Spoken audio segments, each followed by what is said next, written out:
Hi traders, welcome back to the channel. इस video में हम बात करें, इसमें बहुत एक लर्निंग वीडियो बना रही हूँ मैं। ये एक बहुत ही इंपॉर्टेंट टॉपिक के ऊपर है। I am sure you will learn a lot. और ये मैंने जो अपने आप ऑब्जर्व किया है over a long period of time in the stock market, that's what I am going to be sharing with you. तो बात करेंगे आज इम्पोर्टेंस ऑफ ओपनिंग प्राइस। अगर कोई इंडेक्स या Nifty, bank Nifty, fin Nifty या कोई भी स्टॉक किस जगह पे खुलता है, ये कितना इंपॉर्टेंट होता है। आई थिंक मेरे लिए बहुत एक्सट्रीमली इंपॉर्टेंट होता है कि एक स्टॉक, एक शेयर, एक इंडेक्स या कोई भी एंटिटी कहाँ पे खुलती है और उसके बाद क्या रिएक्शन आता है मार्केट से। तो कितनी पॉसिबिलिटीज है, आप मुझे बताइए कि अगर मैं बात करूं कि कोई स्टॉक कहाँ पे खुल रहा है तो कितनी पॉसिबिलिटीज है। तो लेट्स काउंट। एक हो सकता है गैप अप ओपनिंग, दूसरी हो सकती है गैप डाउन ओपनिंग, तीसरा हो सकता है कि जो कल की रेंज है उसी के अंदर ओपनिंग हो और उसके बाद स्टांस डेवलप हो ऊपर की तरफ या नीचे की तरफ। तो इनमें से जो मुझे बेस्ट ओपनिंग लगती है वो लगती है जब वो प्रीवियस डे रेंज में खुलता है मार्केट। वो मेरे लिए बेस्ट ट्रेडिंग अपॉर्चुनिटी होती है। बट अब बात करते हैं कि अगर सपोज कोई स्टॉक गैप अप खुला है या कोई let's say Nifty gap up खुली है, आप मुझे बताइए कि क्यों निफ्टी गैप अप खुलेगी। कमेंट बॉक्स में लिख के बताइए कोई भी स्टॉक या निफ्टी या बैंक निफ्टी गैप अप कब खुलेगा। गैप अप तब खुलेगा जब उसमें या तो कोई न्यूज होगी या इंस्टीट्यूशनल इन्वेस्टर एक्टिव होंगे। आपके जैसे, मेरे जैसे रिटेल इन्वेस्टर्स की ये कैपेबिलिटीज नहीं है to be able to take the market up. हम लोगों की इतनी कैपेबिलिटीज नहीं होती है। हम लोग कितनी क्वांटिटी में ट्रेड करते हैं। मैं कोई बहुत बड़ा यूट्यूबर ले लेते हैं जो कि बिग क्वांटिटीज में ट्रेड करता है, let's say lakh 2 lakh quantity में। इंस्टीट्यूशनल इन्वेस्टर्स उससे कहीं ज्यादा क्वांटिटी में ट्रेड करते हैं। तो ये हमारे बस की बात नहीं है कि मार्केट को ऊपर लेके जाना। But what is important for us to understand कि अगर मार्केट ऊपर खुला है, गैप अप खुला है, इसका मतलब sentiment, there are two reasons.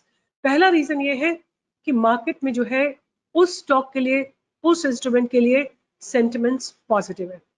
ये एक पहली बात हो गई, मतलब उसमें कोई ओवरनाइट पोजीशंस क्रिएट हुई है एंड उसकी वजह से जो है स्टॉक ने गैप अप ओपन किया।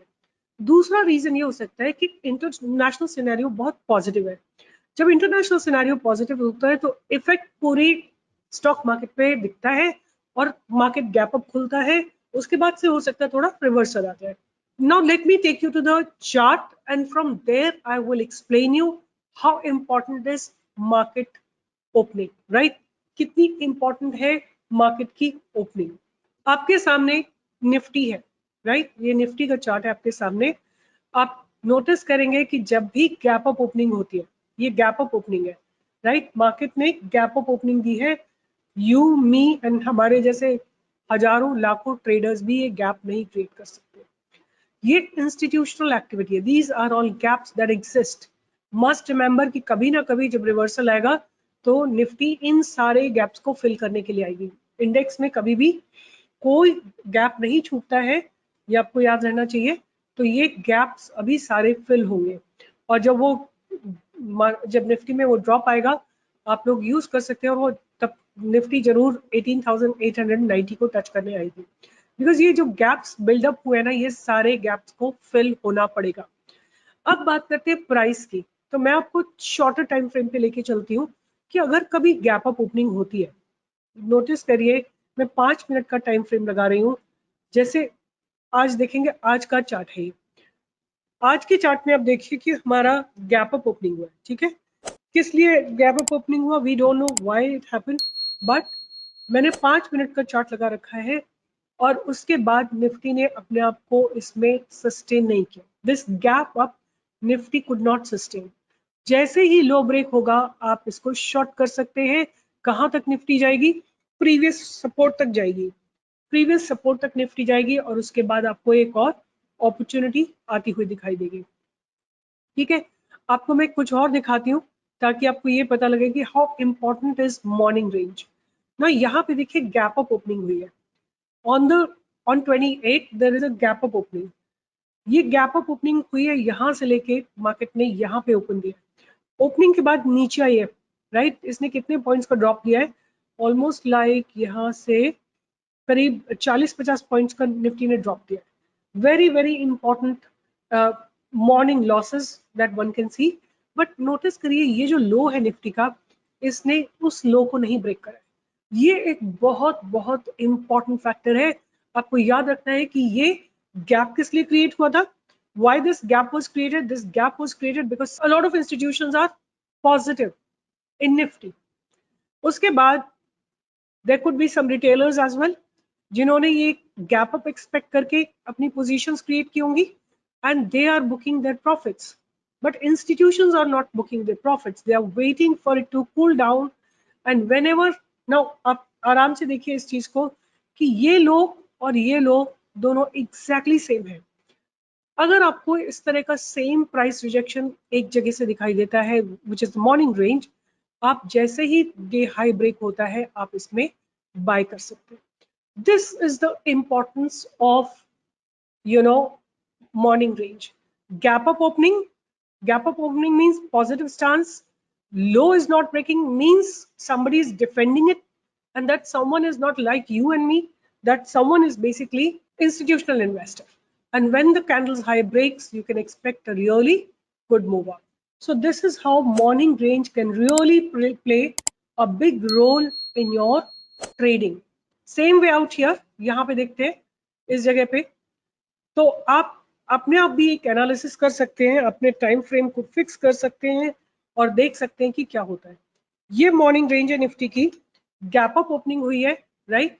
अब ये गैप अप ओपनिंग हो सकता है इंडियन सिनेरियो में होल्ड ना कर पाए, तो जब मार्केट इसको लो को ब्रेक करता है आप शॉर्ट कर सकते हैं। और बहुत ज्यादा बड़ा तो नहीं, बट आपको 10-15 पॉइंट्स का 20 पॉइंट्स का मूवमेंट यहाँ पे जरूर देखने को मिला है, राइट? और जैसे ही मॉर्निंग रेंज ब्रेक हुई उसके बाद आप प्राइस एक्शन को यूज कर सकते हैं और देख सकते हैं कि जैसे ही हायर लोज बनने शुरू हुए और डे हाई ब्रेक हुआ, निफ्टी ने एक जबरदस्त मूवमेंट किया है। तो प्राइस, मॉर्निंग प्राइस जो है वो बहुत इंपॉर्टेंट होता है, ये आपको बात बहुत जरूरी समझनी चाहिए।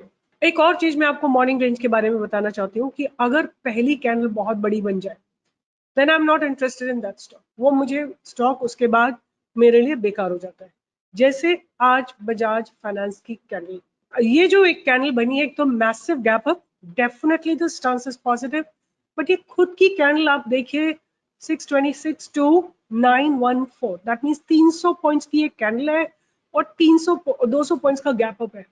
550 पॉइंट्स अगर इतना बड़ा आपके पास बन जाता है, then this candle is useless for me. I can't do anything because पूरे दिन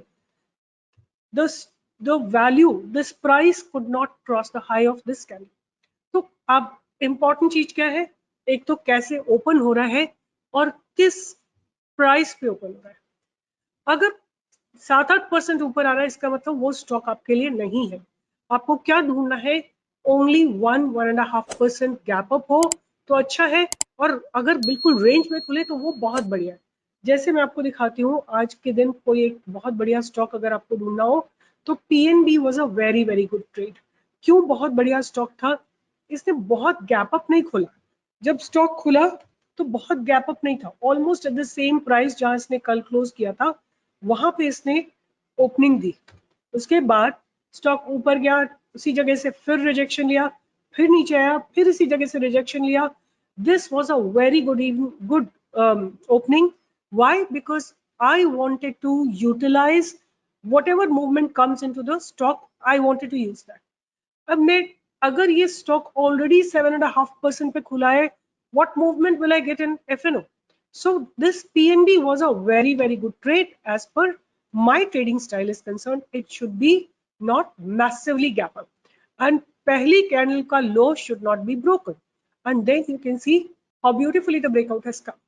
So इसी तरह आप ढूंढ सकते हैं ये, जैसे this is a useless trade. Hero MotoCorp was fine because almost like previous day से slightly gap up खुला है.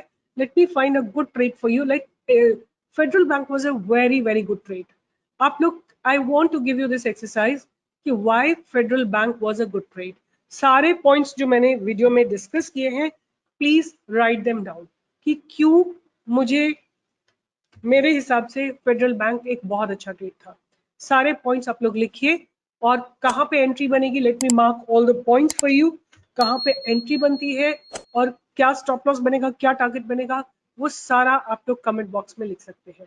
तो important is that to find out a trade which opens in the previous day range, right? And then it defends its morning range. अपनी morning range को टूटने नहीं देता है, ऐसा स्टॉक आप ढूंढिए, आपको हमेशा प्रॉफिट होगा। जैसे ये देखिए, ये फर्स्ट कैंडल है, this is the first candle, और इस फर्स्ट कैंडल का लो नहीं ब्रेक करा है, और ये जो फर्स्ट कैंडल है कल के प्रीवियस ट्रेडिंग जोन में खुली है। उसके बाद आपको जब भी ये पास्ट बैरियर ब्रेक होता है, आपके पास एक बहुत शानदार एंट्री पॉइंट है, और यहाँ से आपको ऑलमोस्ट लाइक 20 पॉइंट्स का मूवमेंट देखने को मिला है। तो अगर again I have asked you one question कि मुझे फेडरल बैंक का ट्रेड क्यों अच्छा लगा, कहाँ एंट्री होगी, कहाँ स्टॉप लॉस होगा, और क्या टारगेट होना चाहिए, please right in the comment box, right? Because learning is a both way process. It's just not that I have spoken and you've listened. It's basically when I'm speaking, I'm talking about the every point you should absorb it and uh, apply it.